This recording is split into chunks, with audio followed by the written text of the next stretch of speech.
Oke Mas, kita biarkan teman-teman ini kita bekerja, kita ngobrol lagi ya di luar. Boleh, siap. Oke, terima kasih.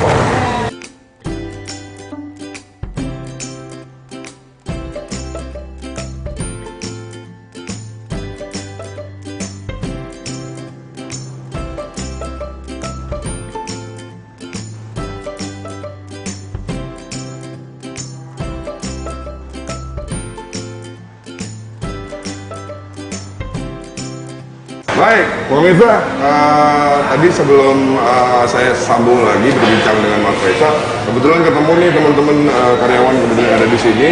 Ada Ibu Surnama, kemudian juga Mbak Satriani. Baik, nanti saya pengen tanya nih, kalau Ibu sendiri apa tugasnya di sini?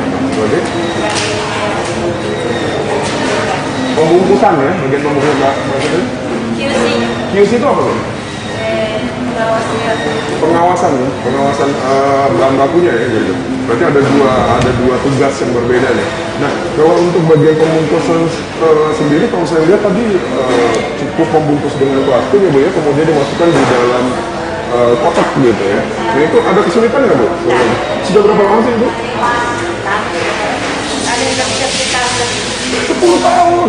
Wah, luar biasa. 10 tahun loh pemirsa, ini artinya berarti betah ya di sini ya. Apa yang bikin Ibu tetap pengen bekerja di sini apa?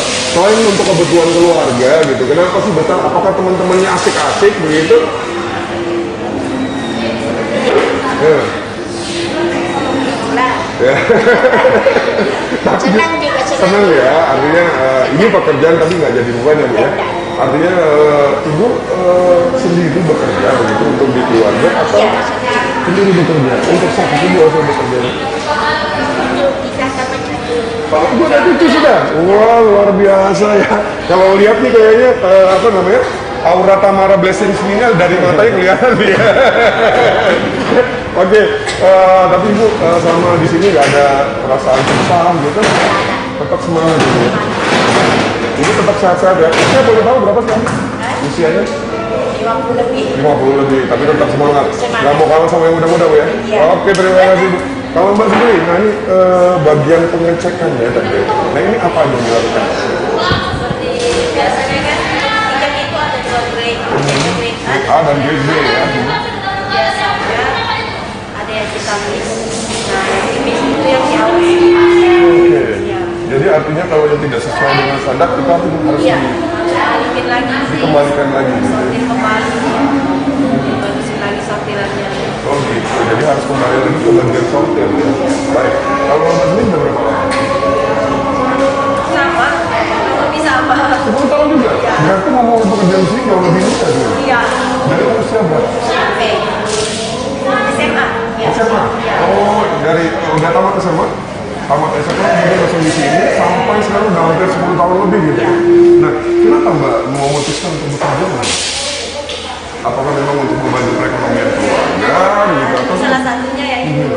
Apalagi kira-kira? Daripada tinggal di rumah ya. Jadi harus berkarya ya.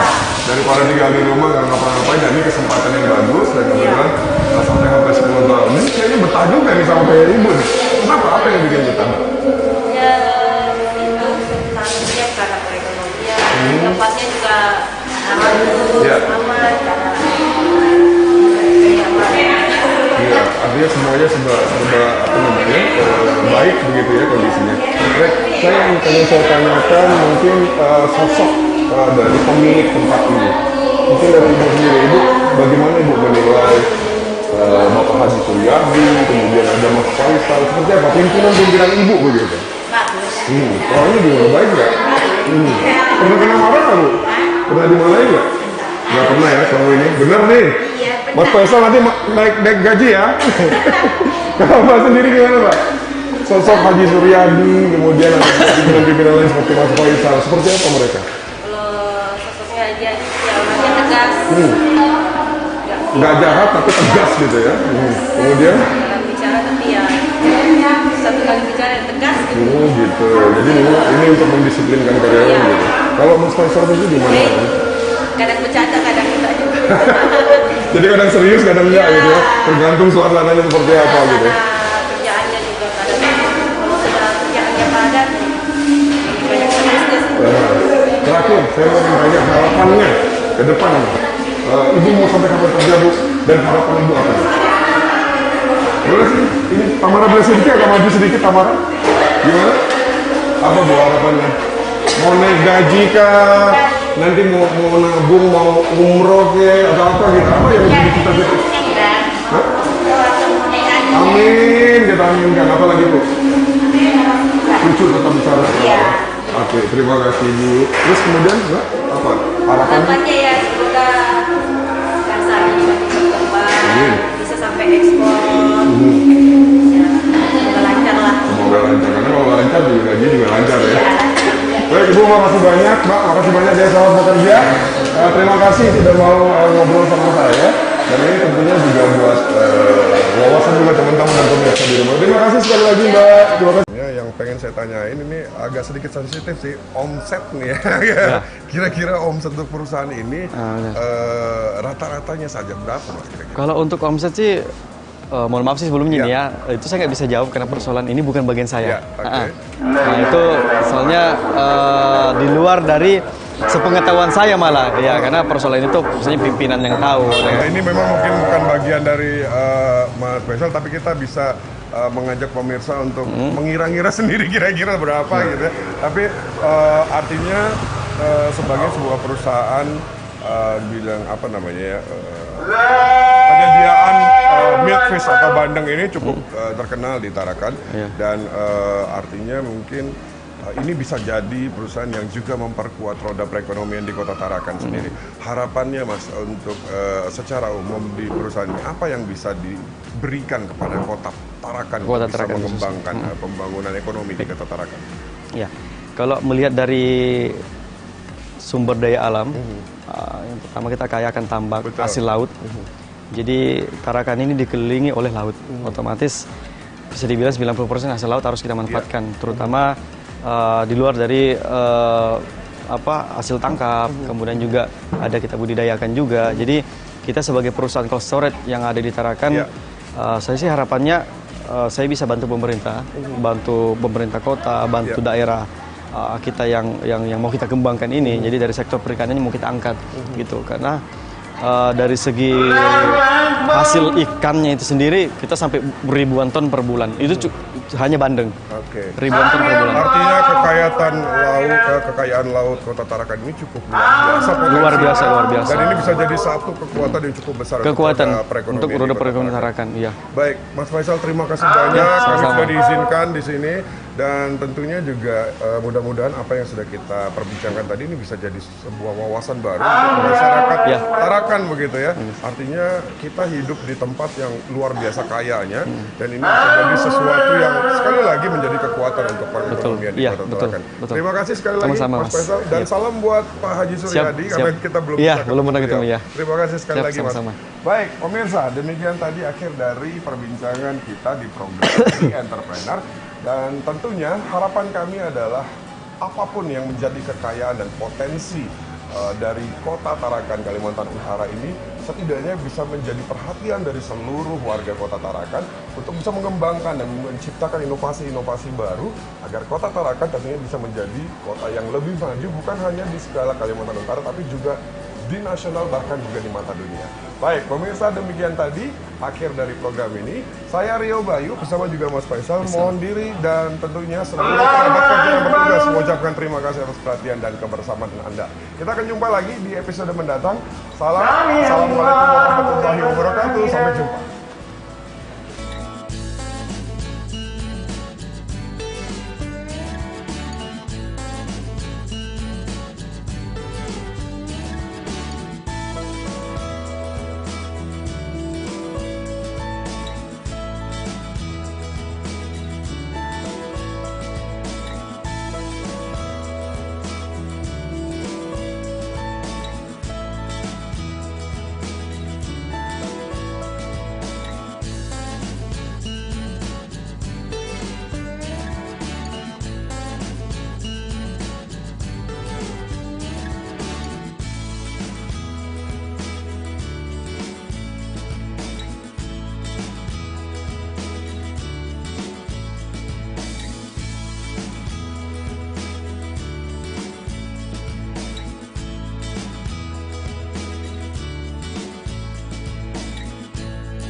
I think it's one of the biggest myths that the West collects and recycles their waste better than India.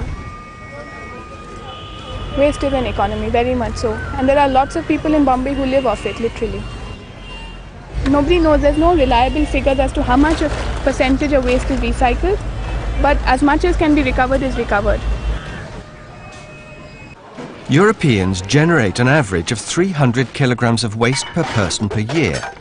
A lot of it goes to landfill sites, but space is running out. In a few European countries, such as Germany, Switzerland and the Netherlands, around half of household waste is collected for recycling. But what happens after it's dropped in the recycling bin?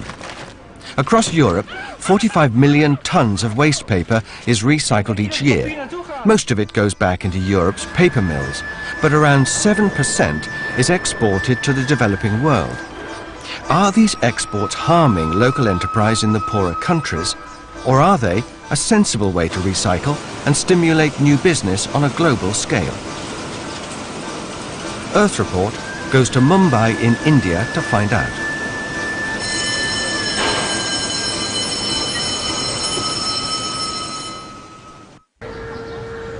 Morning in one of the wealthier districts of Mumbai, or Bombay as it used to be known.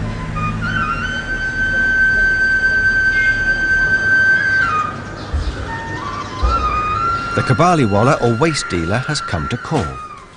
He's one of the kabadiwalas who comes to our lane and picks up the old paper, bottles, magazines, all the things that we've normally been selling to the kabadiwala over the years. Selling, yeah, we sell. We get good money for it. About a month. We get 5. She's haggling with him because we've got 2 or 3 of them that come, but we get about 5 rupees a kilo. So probably for this bunch, we would get maybe 100, 200 rupees. But do we need that money? Yeah, of course we need the money. It's a valuable, productive resource, and why should you throw it away when it can be recycled? But this has been something that's been going on in every household forever. You know, I mean, for as long as I remember, we have been selling our newspaper, selling our bottles, selling magazines. So they're negotiating? Yeah, they're negotiating. What's the debating point? The debating point is the number of kilos that it is.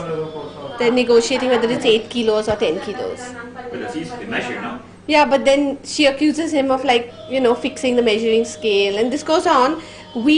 And she fixes it, they sell it, and you know, it's done every month. This is like usually what happens. And the discussions go on every month?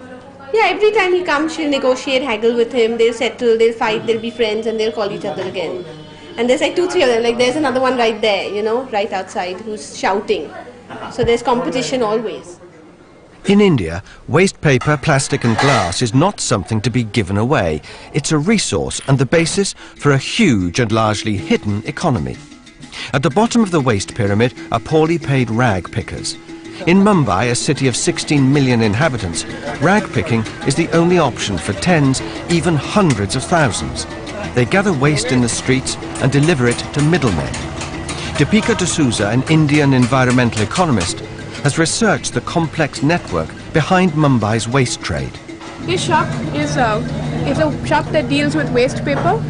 You can see paper from all over Bombay comes here, brought by rag pickers, and now they'll be sorted according to quality. That's what these men here are doing. Paper and cardboard like this is used to make medicine boxes, sweet boxes, and colored paper.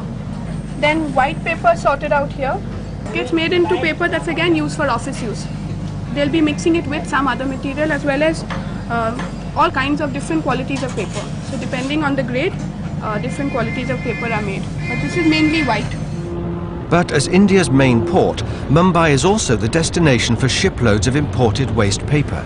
India imports around 250,000 tons of waste paper each year from Europe and the USA, and those imports are rising.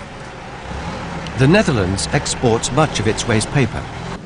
Dutch environmental economist Peter van Berkering has studied these waste exports. He believes it's a process that needs to be stimulated. 70% of Dutch waste paper is exported to developing countries, and the reason for that is, of course, cheap labor. It's necessary to sort the paper because each consignment contains a mix of different qualities. Tax office envelopes, catalogues, and a lot of cardboard that can't be used to make printing paper. And a lot of plastic that they have to remove. What does this mean? The Third World has a talent in sorting and processing waste, while we in the West have a talent for collecting waste. We are supported by a government that has created a huge infrastructure, and we citizens have developed a strong environmental consciousness and collect waste for free. International trade, globalization, makes it possible to connect the two talents.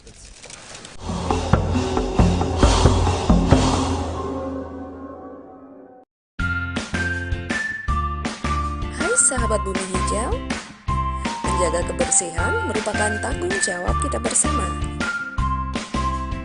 Mulai dengan hal kecil, yaitu membuang sampah pada tempatnya.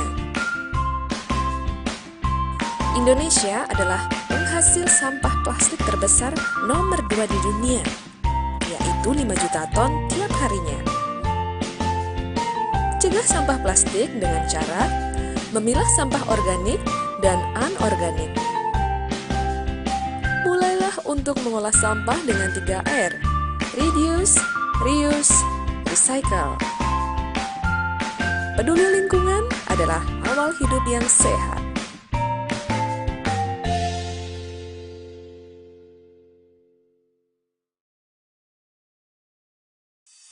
Tahukah Anda, emas dan perak yang kita miliki sebagai simpanan atau investasi wajib dikenakan zakat sesuai dengan firman Allah Subhanahu wa taala dalam Quran surat At-Taubah ayat 34. Syarat-syarat emas dan perak yang wajib dikenakan zakat adalah milik sendiri, telah sampai haulnya, dan telah mencapai nisab.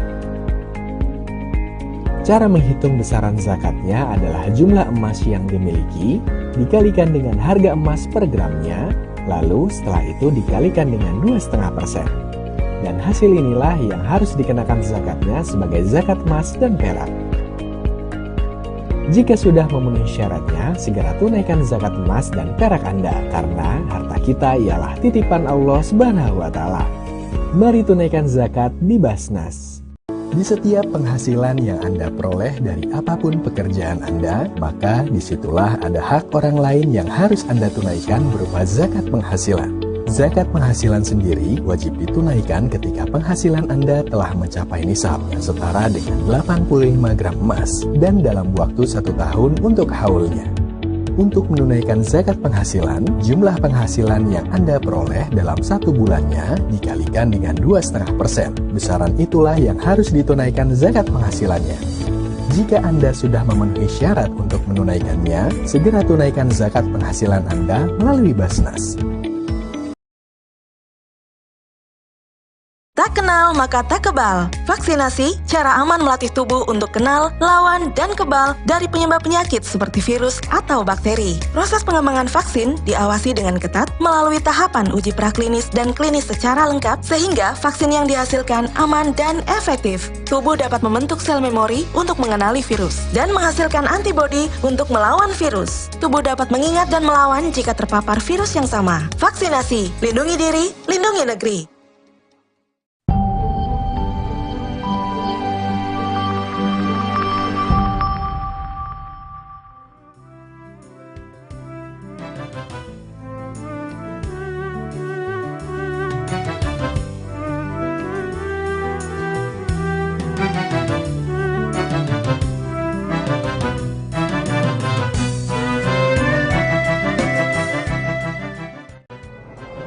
Assalamualaikum warahmatullahi wabarakatuh.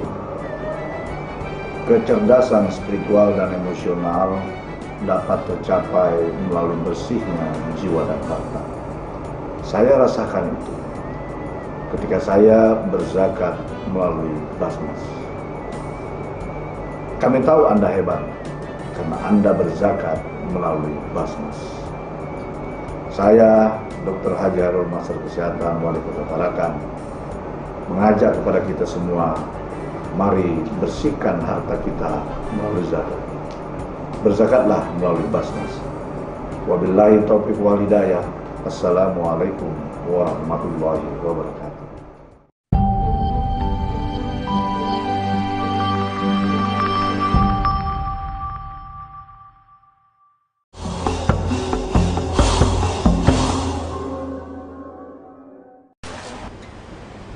Almost every industrialized country exports waste paper to India.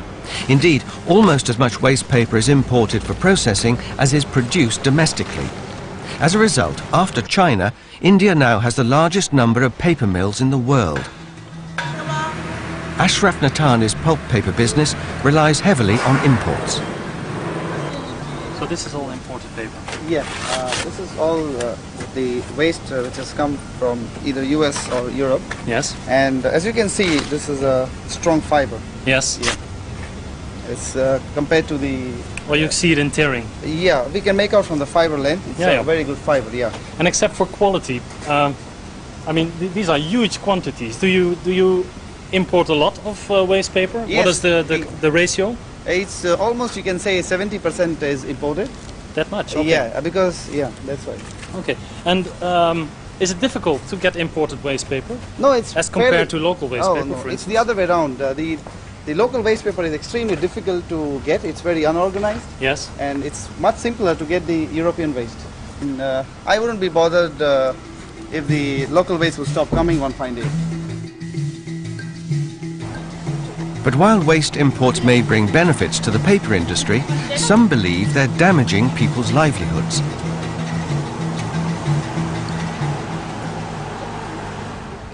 I totally disagree with the concept of exporting waste. What is happening over here is that it's actually taking over the local market, and the paper that's within our country, what do we do with them? Garbage collection, sorting is not done for environmental reasons, it's more economic. People collect waste, sell waste, and use it because that's the only way they can earn their living. How many? Again, there are no figures, but I would estimate at least 1 million, counting from the time of sorting to reprocessing.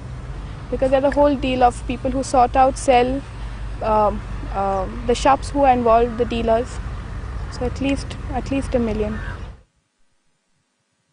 There's a strict specialization in it, like some people collect only cloth and some collect only plastic, and there are some people who collect only glass, and that in turn is sold to different dealers. Usually waste from your house is either sold directly by the householder to a person, or the garbage is thrown in the bin, where a lot of people who we call rag pickers sort out the garbage at the bin or at a place like this, the dump.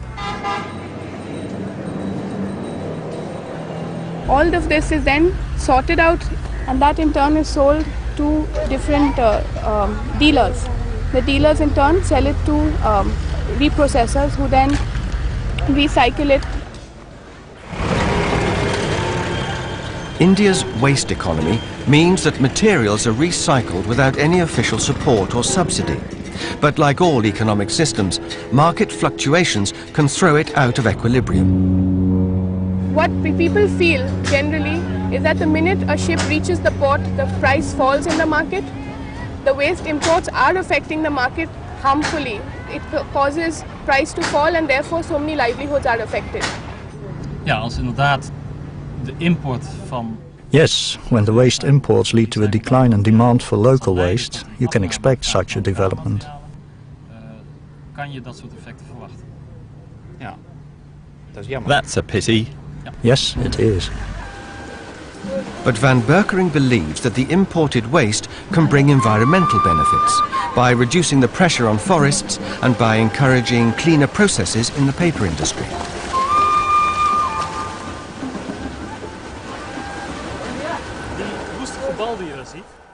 That rusty ball you can see over there, it looks a bit like a spacecraft, was used in the past to turn agricultural residues from sugarcane or rice into pulp to make paper. It's a very polluting process. 10 years ago, the Indian government tightened its regulations on water pollution, and this factory could not meet those regulations. The only thing this paper manufacturer could do was to stop using sugarcane and to turn to waste paper. But he didn't have the cash to buy imported paper and had to rely on local paper. The quality of that paper was too low for him to make a profit. And as you can see, this factory is in a desolate state. I don't think it will survive for more than a few months. Is that a problem? For the owner it is, of course, but the Indian paper industry is in the process of upscaling, and there is a need for it to meet environmental standards. This owner can't afford to build a system to clean the water. He just doesn't make enough money for such investments. You can see here that small is not always beautiful. So one country's waste is being used to solve another's problems. It seems like a win-win situation, except that it does little to discourage the high-income countries from producing so much waste in the first place. Again, exporting waste paper should not be seen as solving our problems. We have a good product that is in great demand on a global scale, and that will stay in demand for quite a while. But that sounds like a good thing to produce waste, because you can help upscaling industries with it. It is indeed a good thing that we collect our waste to enable these industries to recycle in a more efficient way. Deepika D'Souza believes that the environmental benefits are already built into the existing system. Somebody came to the shop and would buy any amount of pulses, rice. You can see they all are stored in gunny sacks. There's no extra packaging, and this bag itself is paper which has been reused. It's been converted. It was newspaper, and it's been converted into a bag. See, this system is much more environmentally friendly, and also it generates employment because somebody has got employment to make these bags. He in turn is reusing it, and this can be recycled, whereas plastic bags really stay in the environment for a long time. So shops like this are more environmentally friendly. But after use as packaging, it has little value for the paper industry.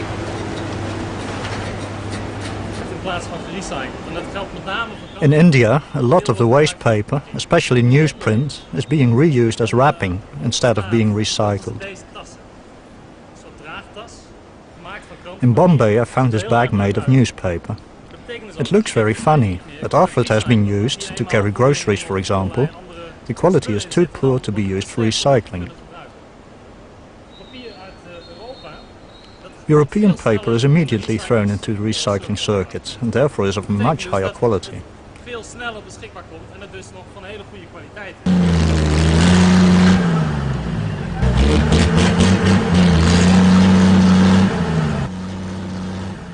Van Berkering has also studied plastic exports to China and export of old tyres to Eastern Europe. He says in each case, the export of the discarded products has been a boost to the local recycling industries.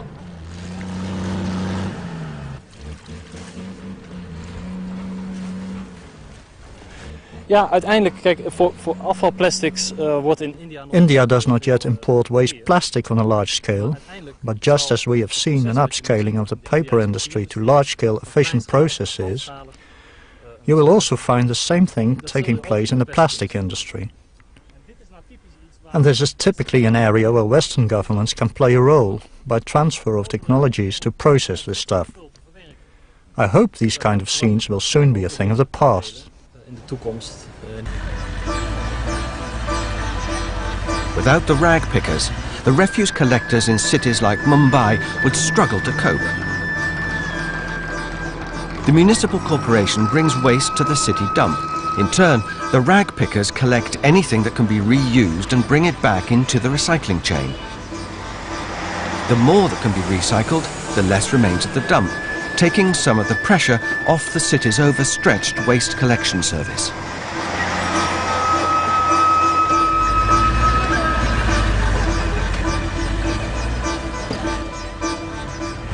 We are having the enough capacity, but if we are throwing garbage on the dumping ground every day, that is say 6,000 metric ton, then a day will come when that will be exhaust. So necessarily we require the again dumping station, and if that dumping station now not available nearby the city, it will be more than Nasik or something 250 kilometers away from the Mumbai city, and in that case if we will transport the garbage up to that distance, then the higher charges are taken by the public only. Again the peoples every day coming to Mumbai, that is more than 300 families every day coming to Mumbai, so problems are increasing, but we have to, as a corporation, we have to give the services to the people. So Topika de Souza's worry is that the imports could leave the rag pickers with no incentive to carry on. If you look at the fact that our waste industry is completely running on economy, that the government doesn't support it, if the price of paper or if the price of waste in general falls, then people would not have an incentive to collect it. Therefore, what would happen to the waste in the cities would be it would just pile up either in the city, because why would the rag pickers collect it if they're not getting a good enough price, or it would lie in the dump, both of which are a problem. Not so long ago, household waste in India was mainly organic. Cows and stray dogs on the streets ate it all. But with a growing economy, the use of plastics is increasing. Mixed with organic waste, it leads to a mess that has no value at all.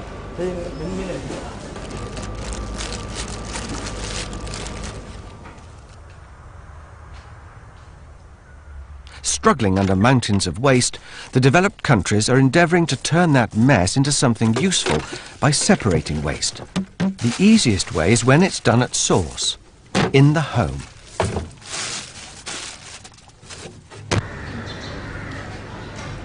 But now similar initiatives are taking off in India. Nahid Karimji is behind one such scheme. We started the ALM concept because the garbage dumps in Bombay were getting too big and too difficult to be managed by the municipal corporation. So they appealed to individuals to come together to try and eliminate garbage by segregation and composting or vermiculturing the wet garbage. This is a vermiculture pit. Here we are trying to grow vegetables from municipal waste. Whatever kitchen waste and municipal waste we are taking, we are using that to generate good amount of vegetables and fruits. For that we are using layers of sugarcane residue along with cow dung and plenty of worms. These worms are the ones which generate a lot of manure. They are being thoroughly mixed with the mud and put into the mud pits over here, from which we generate plenty of vegetables. Here you can see sugarcane juice, which is sugarcane which has come up over here. Over there we have got fresh lemon. There we have got pomegranate. The other side we have got papaya also. All these have been grown only from just kitchen waste and municipal waste, which is converted to good enough manure, which is good organic manure because of the worms which are working. Well-attended public meetings attest to the growing interest in dealing with waste, particularly among the middle classes. Now they're even taking an unprecedented interest in the welfare of the rag pickers and how they work.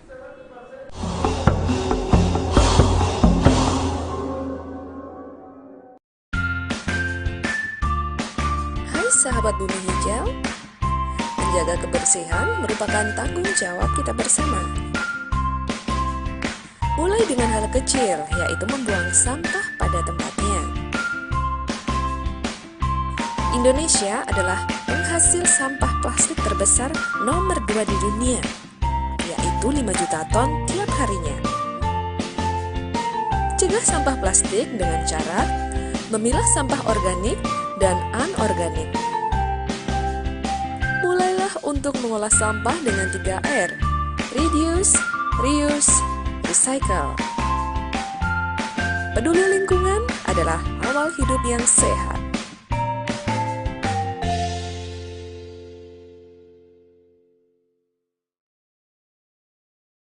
Apa itu Germas? Germas adalah sebuah gerakan yang bertujuan untuk membudayakan hidup sehat. Apa aja sih gerakan masyarakat hidup sehat? Ada 7 langkah gerakan masyarakat hidup sehat, yaitu melakukan aktivitas fisik, makan buah dan sayur, melakukan cek kesehatan berkala,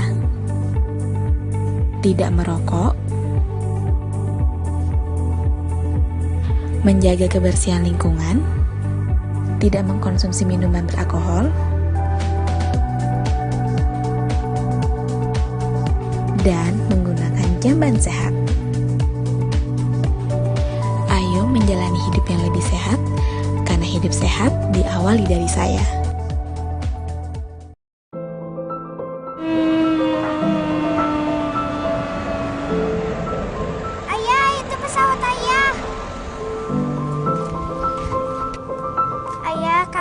aku diajak terbang lagi. Nanti ya nak, sejak corona penerbangan sangat dibatasi. Nanti kalau corona sudah berlalu, kita jalan-jalan lagi dengan besar ayah. Sabar ya. Makasih Mbak.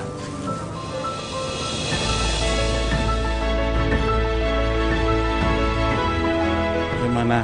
Ayah jadi pilot atau jual mie ayam saja? Apa aja yang penting jadi ayahku. Pemerintah selalu hadir untuk masyarakat. Mari kita bahu-membahu buat perubahan besar. Bergerak bersama untuk kesehatan pulih, ekonomi bangkit. Tak kenal, maka tak kebal. Vaksinasi melatih tubuh untuk kenal, lawan, dan kebal dari penyebab penyakit, seperti virus atau bakteri. Sebelum digunakan, vaksin seperti vaksin COVID-19 akan diuji klinik, dipastikan keamanan, khasiat, dan mutunya oleh Badan POM dan para ahli. Tetap memakai masker, menjaga jarak, mencuci tangan secara rutin. Ingat, siap divaksinasi saat vaksin siap. Tarik sis. Vaksinasi dan protokol kesehatan. Lindungi diri, lindungi negeri. Iya, jadi ya berarti kumpulnya. Oke, bye. Kok jadi ngumpul sih, Bu? Kan masih COVID. Ih, cuma kita-kita aja. Kan masih keluarga. Kumpul keluarga sih kumpul keluarga. Jangan sampai ngumpul virusnya. Bu, aku pergi ya. Teman-teman udah pada nunggu nih. Yakin mau pergi? Nongkrongnya sih asik. Jangan sampai pulangnya bawa penyakit. Pak, Iya sayang. jangan sampai bawa pulang virusnya ya. Iya sayang. Pulang jam berapa, Nak? Kok maskernya nggak dipakai? Iya, ini aku lagi makan-makan sama temen. Hati-hati ya, kamu yang abai. Jangan sampai ibu yang menuai. Waspadai klaster penyebaran COVID-19 di lingkungan terdekat. Selalu pakai masker, jaga jarak, cuci tangan pakai sabun, dan siap divaksinasi. Kesehatan pulih, ekonomi bangkit.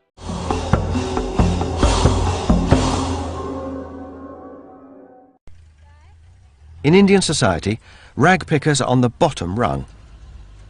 It's unhealthy work, which earns them, on average, little more than $50 a day.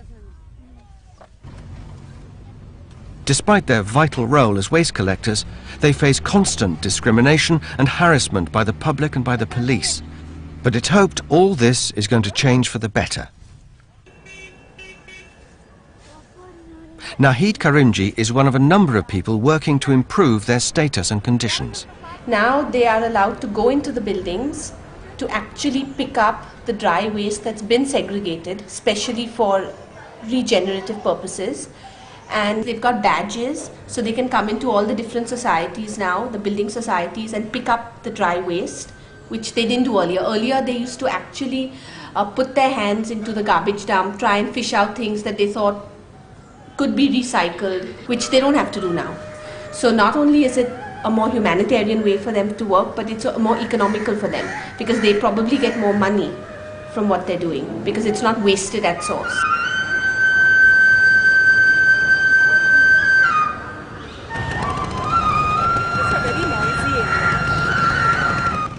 For other waste campaigners, it's a matter of public health. The first target is to abolish the infamous street containers from where the dirt spreads through the city. The main people who opposed were all these fruit people along the place. The hawkers selling fruit and vegetables. They were the main people who opposed me. I'm a committed citizen, and I want to see my city clean, and more so I want to teach my students, who are the future of the nation, that this is the way to live, because they are learning one thing in civics, and when they come out they see something completely totally different. I do it for community service, give back to society what I have taken, teach them, because I can't stand filth and dirt.